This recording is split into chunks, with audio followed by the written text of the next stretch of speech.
No matter who you talk to about zero trust, you'll hear one consistent theme, which is that it hugely reduces the attack surface. However, there are varying degrees in which that attack surface will be reduced. So 2 questions for your SSE vendor today. The first one is, do you use inbound ports or outbound only initiated ports when you are connecting into my network?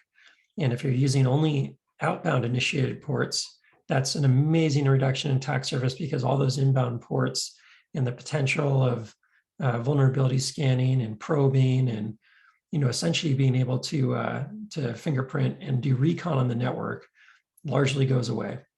The zero trust SaaS vendor then becomes the front door to the applications, which removes all of the guesswork, all of the protection that you need to give yourself, and it's a huge advantage.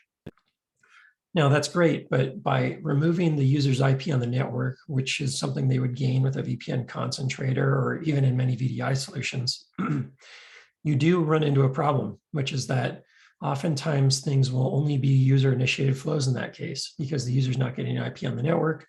A server can't find that user specifically and go talk to them. And that breaks down any server-initiated flow, any peer-to-peer type of flow, and so on. So I have a voice over IP phone running here on my desktop.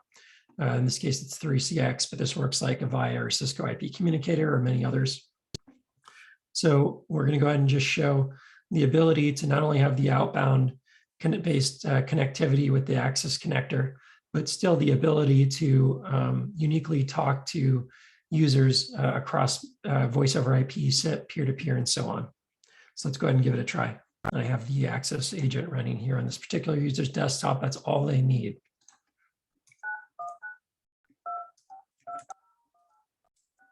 So now that I'm showing my number out on the internet, I'm gonna get a lot of cold calls, but let's go ahead and just make this call here to my phone, and my phone is running over here on the desktop as well.